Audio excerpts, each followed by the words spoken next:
2019년 다시 보는 교계 이슈. 오늘은 한국교회에서 가장 중요하게 여기는 영역, 다음 세대에 관한 부분을 이야기해 볼 텐데요. 관련 말씀 나누기 위해서 한국기도의 집 박호정 목사, 브릿지 임팩트 고은식 목사 두 분 모셨습니다. 자, 두 분 안녕하십니까? 자, 두 분 아마 올 한 해 굉장히 분주하게 사역을 많이 해 오셨을 텐데요. 두 분이 하는 사역, 이제 이 두 가지 청년들에 관한 사역인데, 우리 기도의 집, 우리 임팩트 두 사역, 우리 목사님 각각 어떻게 사역하셨는지 우리 목사님부터 말씀해 주실까요? 저희는 그 이름이 기도의 집. 네네. 그래서 이렇게 기도원을 많이 연상할 수도 있는데, 네네. 그렇지 않고 다음 세대에게 어떻게 네. 이 믿음의 선배들의 기도, 특별히 한국 그러면 기도가 가장 큰 유업인데, 네네. 저희 선배님들은 우리 어머니 아버지 세대는 기도를 많이 했는데, 네. 우리 다음 세대들은 기도 그러면 너무 멀게 생각하고 기도원, 산 이런 것들을 생각하는데, 21세기 문화 속에 다음 세대들에게 기도와 예배와 기도를 어떻게 즐겁게 유업을 가져갈 수 있는가, 그것을 저희들 핵심 테마로 해서 젊은이들에게 말씀과 기도와 예배를 가르쳐서 깨우는 네. 그런 사역이라고 이해하시면 될 것 같습니다. 아, 그렇구만요. 자, 우리 고 목사님 어떤 사역이셨나요? 네, 브리지 임팩트 사역은 1996년도에 미국에서 이제 지금 탱크 목사로 유명하신 홍민기 목사님이 세우신 단체고요. 네네. 2004년에 이제 한국으로 이동해서 네. 지금까지 이제 10여 년간 청소년 사역, 네. 청소년 사역에 이제 필요한 영역은 저희가 여러 분야에서 감당하고 있는데, 뭐 연합 캠프도 진행하고요, 뭐 찬양 집회, 공연 팀도 있고, 교재 개발, 그리고 신학생 훈련, 교사 교육, 부모 교육, 뭐 컨설팅, 이게 상담 센터 운영, 그리고 뭐 여러 가지 사역들을 감당하고 있는 청소년 전문 사역 단체입니다. 아, 그렇구만요. 자, 두 분은 일반 평범한 어떤 기존 목사님들의 목회보다는 청년 사역에 뭐 올인하셨다 그래도 과언이 아닌데, 자, 두 분은 어떤 계기가 있었을 것 같은데, 우리 어떤 계기였습니까, 목사님? 네, 저는 이제 두 가지 이유가 있는데요. 네. 하나는 제가 이제 막 사역을 막 시작할 때 90년대 초에 네. TV 문학관이라는 그 TV 프로그램을 보다가, 네네. 이제 그때 내용이 어떤 거냐면 아마 정부 기관의 고위 공직자 자녀가 네네. 막 데모에 휩싸여서 다니는 내용이에요. 네네. 근데 그때 아버지와 그 자녀가 갈등 가운데 자녀가 이런 말을 해요. 아버지가, 야, 네가 돈이 없냐, 뭐가 없냐, 왜 이런 짓 하고 다니냐. 그랬더니 그 청년이, 아버지, 활활 타는 용광로에 녹일 철이 없는 아쉬움을 압니까? 또 철은 쌓여 있는데 녹일 용광로가 없는 열정을 압니까? 내가 그렇습니다. 근데 제가 그걸 보면서 굉장히 충격을 받았어요. 네. 저게 젊은이구나. 네. 그게 이제 인사이트가 됐는데, 그 이후에 제가 이제 고직한 선교사라는 분을 이제 만나면서, 네. 그분이 왜 젊은 사역자들은 청소년 청년 사역을 지나가는 코스로 생각하냐, 그 세대가 살지 않으면 미래가 없다. 그분의 그런 그 캐치프레이즈가 제 마음에 이제 꽂히게 되었어요. 그래서 그때 제 마음은, 그래, 내가 담임 목사 안 해도 다음 세대 살려야겠다. 그러면서 이제 그 사역을 하다 보니까 10대가 금방 20대가 되고 20대가 금방 30, 40대가 그렇죠. 되더라고요. 네. 그래서 이 나라 진짜 미래를 살리는 일은 멀어 보이는 것 같지만 다음 세대 사역이구나. 그래서 지금도 제 마음은 그냥 이렇게 젊은 친구들이 냄새나서 싫어요 할 때까지는 네. 젊은이들하고 네네. 부딪히려고 합니다. 네. 네. 자, 우리 목사님 입장은 어떤 동기가 있으셨나요? 저는 이제 믿음의 가정에서 태어나서 저희 아버지가 네네. 목회를 하셨고, 제가 네. 믿음의 5대라서요. 이제 건강한 믿음의 가정에서 태어나서 예수를 어렸을 때부터 잘 따르고 믿던 청소년이었는데, 근데 이제 제 꿈은 따로 있었죠. 네. 저는 어차피 구원의 확신은 있었고, 난 네. 어차피 천국 갈 거다. 근데 굳이 이제 우리 아버지가 이제 개척을 하셨는데 그렇게 고생해서 천국 가는 거나 세상을 좀 누리면서 천국 가는 거나 뭐 매한 가지인데라는 생각으로 이제 꿈이 많은 청소년이었는데 이제 고등학교 2학년 때 몇 가지 사건, 이제 굵직한 3가지 사건을 좀 경험하게 되면서 그때 이제 죽을 뻔한 사건까지 이제 포함이 되어 있어요. 그러면서 제 세계관이 좀 많이 바뀌는 시간이 되었고, 젊다고 건강하다고 해서 내가 천수를 뭐 천년만년 살 건 아니고 언제든 주님이 부르시면 하나님 품으로 가야 되는 인생인데, 그렇다면 내 남은 인생 가운데, 선물로 주신 인생 가운데 가장 중요한 가치가 무엇일까 했을 때 한 영혼에게 복음을 전하는 것이 너무 귀하다라는 것을 그때 이제 깨닫게 됐는데, 그때 제가 청소년이었기 때문에 주위를 둘러보니까 다 제 친구들이 청소년이잖아요. 근데 몇 년 전까지만 해도 착했던 애들이 이제 방황하고 이제 어른들도 두려워하는 그런 아이들로 변질돼 가는 모습을 보면서 이 아이들에게 결여되어 있는 게 뭔가 했을 때, 한 인생의 좋은 멘토나 네가 사랑받기 위해 태어났다라는 그런 이야기를 해줄 사람을 만나지 못하기 때문에 이렇게 좀 변해가는 걸 보면서, 청소년 시기에는 제대로 된 한 사람을 만나면, 좋은 스승을 만나면 인생이 변할 수 있겠다라는 생각이 들어서 그때 이제 제가 하나님, 그러면 제가 제 남은 인생을 주님을 위해서 살겠는데 특별히 청소년들을 위해서 제가 이 일을 걷겠습니다라고 고백을 했고, 그 후로 쭉 이제 청소년 사역에 몸담고 있습니다. 그런 동기가 두 분이 아주 분명히 확실하십니다. 그러면서도 일반 목회 패러다임을 뒤로 하고 정말 다음 세대를 살리는 그런 목회하고 계시는데, 지금 뭐 한국 교회도 위기지만 특히 교회 안에 교회 학교가 무너진다는 말까지 쓰고, 교회 학교가 없는 데가 뭐 합동 30%, 통계 보면 통합이 50%까지 무너진다고 하는데, 자, 두 분은 아마 이런 청년 사역에 대해서 왕성하시니까 아마 이런 거하고는 좀 거리가 멀지 않나 그런 느낌이 드는데 어떠십니까? 저희들이 하는 캠프에는 네네. 뭐 초교파 다양한 소위 청소년 캠프 그룹마다의 매니아들이 오니까 네네. 이제 캠프가 꽉 차니까 많은 것 같아요. 그런데 지방이나 노회, 네. 이제 연합 캠프를 가보면 충격스러울 만큼 아이들이 적은 걸 봐요. 네네. 이제 그런 데서 이제 이게 우리 캠프나 전문 단체에 몰려드는 청년들의 숫자로, 그 분위기로 전체를 보면 안 되겠구나 하는 이제 어떤 자각, 또 이렇게 쇼크, 충격 같은 게 좀 오는 것 같아요. 네. 네. 전 지금 이제 한 교회에 몸담고 있는 게 아니라 전문 기관 사역자로서 그렇죠. 감당하기 때문에 네네. 순회 사역, 이제 순회 설교 사역, 주일도 토요일도 주일도 이제 많은 교회를 접하게 되는데, 오히려 위기감을 더 느끼게 되는 것 같아요. 어떤 교회는 서울 이남에서 한 교단에서 가장 큰 교회, 15,000명 이상이 실출석하는 교회였는데 청년부 모임을 갔더니 70명 모여 있는 거예요. 그리고 청소년부 얼마나 모이냐 했더니 140명 모인다는 거예요. 그럼 그 교회의 30년 후의 미래는 이거는 감당이 안 될 게 뻔하잖아요. 그러니까 그런 걸 보면서 좀 우려스러운 마음이 있고요. 그리고 저는 이제 개인적으로 이제 많이 질문을 해요, 아이들에게. 모태신앙 손들어봐라 하면 최근에 들어서 그 회중, 저희도 연합 캠프를 하는데 회중 중에 모태신앙 애들이 꽤 많아요. 그럼 나머지 중에 10년 이상 신앙생활한 친구들도 꽤 돼요. 5년 이상도 꽤 되는데 2년이 안 된 친구들 한번 손들어봐라 그러면 100명 중에 1명 손들까 말까. 그 말은 그 공동체가 1, 2년 사이에 전도한 아이가 100명이 한두 명밖에 전도 못했다라는 게, 전도를 안 하는 세대가 이렇게 느껴지니까 위기감은 충분히 느끼고 있는 것 같습니다. 글쎄, 전도를 안 했다는 얘기는 본인이 어떤 그런 구원의 기쁨이 없으니까 그렇죠. 아마 친구한테 전도하지 않았을까. 네.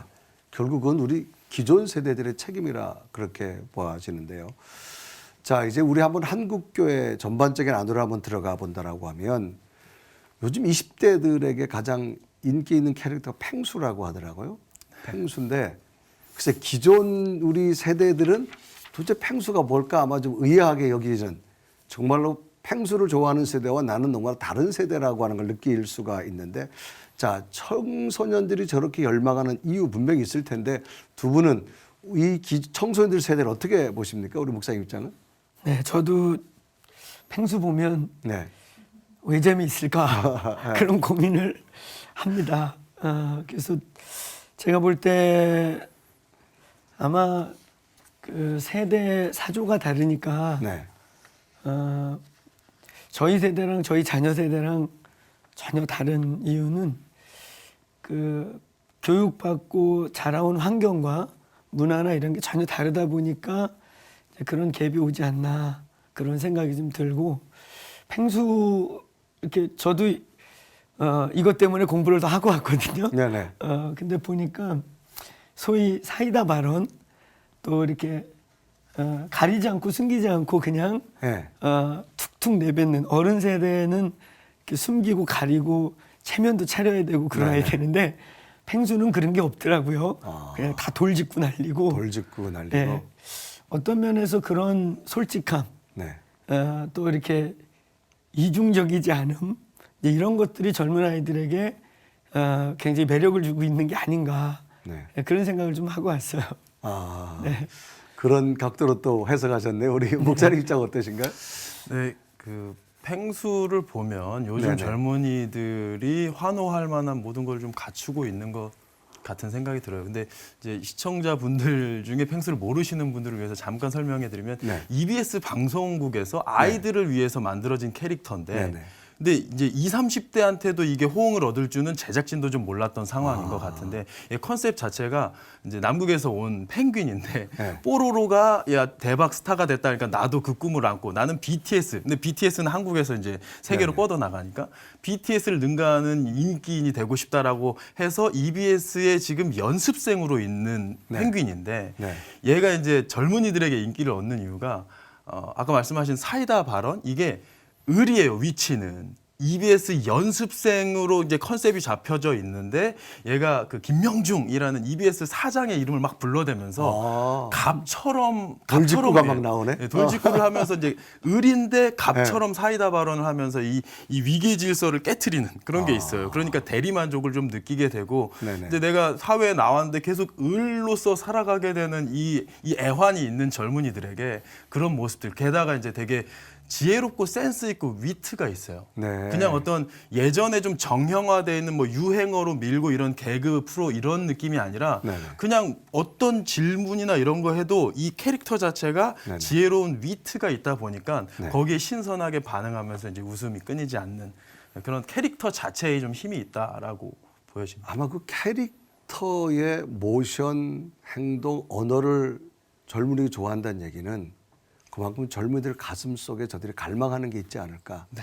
아마 그런 생각이 되어지는데. 자, 그럼 이제 우리가 이제 교회 안에서도 보면 교회를 잘 다니던 어떤 청소년 또 청년들이 교회를 떠나는 이유들이 참 많아요. 그 중에 하나가 어떤 입시와 취업이라는 관문을 많이 가지고 있는데 두 분들은 직접 이 부분에 아마 많은 점을 접하다 보니까 이 부분이 저들에게 얼마나 큰 고민이 되어졌는가. 우리 목사님 한번 좀 이야기해 주시면 좋을 것 같은데. 그 질문 지금 이 질문 이렇게 생각하면서 네네. 진짜 입시나 취업 때문에 교회를 떠나는가를 네. 생각해 봤어요. 네네. 근데 제 목회 현장에서도 그렇고 우리 사역 단체에서도 그렇고 그게 교회를 떠나는 위기는 아닌 것 같아요. 네. 거꾸로 오히려 취업 때문에 막 간절함도 생기고 네. 안 하던 기도도 와서 하기도 하고 네.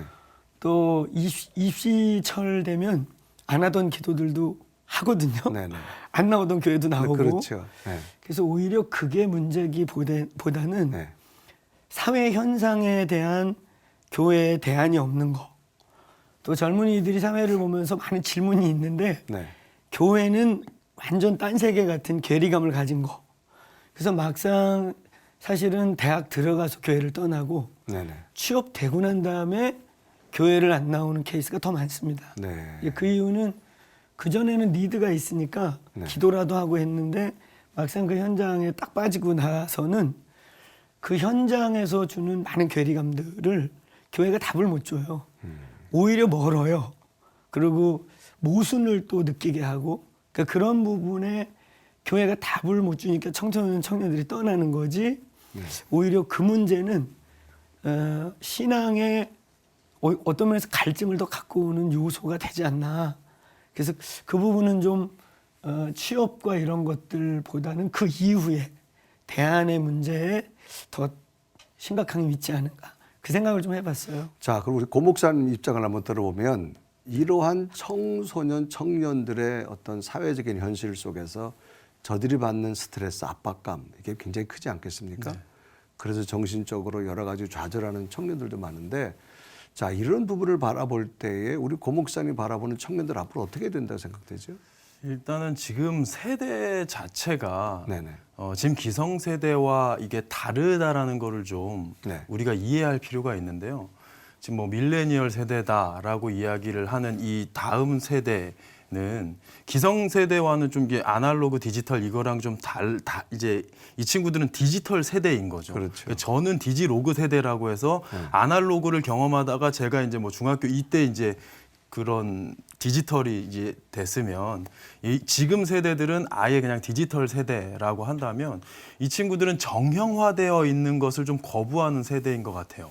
그러니까 뭐 지상파 TV만 접해서 같은 문화를 공유한 게 아니라 네네. 뭐 이제 뭐 종편들도 오고 유튜브 이런 것들로 이렇게 보다 보니까 여러 가지 그러다 보니까 뭐 아까 말했던 그 팽수 같은 경우는 이제 안티 꼰대라고 해서 꼰대들의 말을 더 이상 듣지 않겠다. 그러니까 정형화된 이게 답이다라고 가르쳐 주는 거를 듣지 않겠다라는 세대적인 그 좀 함의가 있단 말이죠. 근데 네네.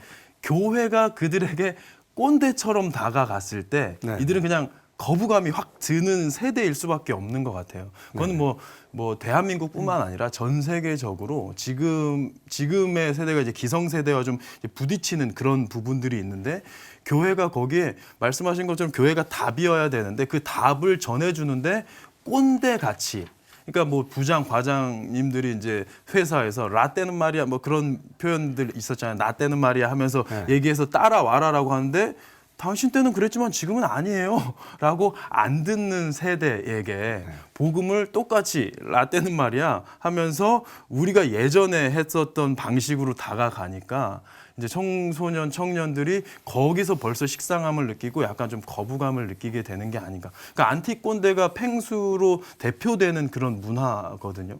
그러니까 나는 꼰대를 저항하겠다라는 그런 문화 속에서 이제 이런 것들이 좀 문제가 되는 거죠. 그리고 아까 말씀하셨던 그 입시 이런 거에 대해서는 일단은 저는 부모들이 문제가 더 크다고 생각을 합니다. 지금 중직자들이 학원과 교회가 예배가 겹쳤을 때 난 학원을 보내겠다가 57%로 나왔거든요. 그렇죠. 네. 그렇게 되니까 부모가 예수를 믿는 것처럼 하지만 예배와 학원이 보충 시간이 겹쳤을 때 너 학원 가. 이렇게 해버리는 우선순위. 그러니까 좀 모순적인 모습을 보면서 이 안에서 이게 정답인 것을 확신하지 못하는 세대가 당연히 이렇게 빠져나가는 그런 모습이 있지 않나라는 생각이 좀. 자, 그러면 이제 두 분에게 제가 이런 질문을 한번 드리고 싶어요. 두 분은 청소년 사역, 또 청년 사역들 공감하고 있으니 앞으로 한국 교회가 정말 다음 세대를 세울 수 있는 열쇠가 무엇이라고 생각되는가? 아마 이 부분 한번 두 분이 좀 각각 좀 대답해 주시면 좋겠는데 우리 목사님 한번 말씀해 주실까요?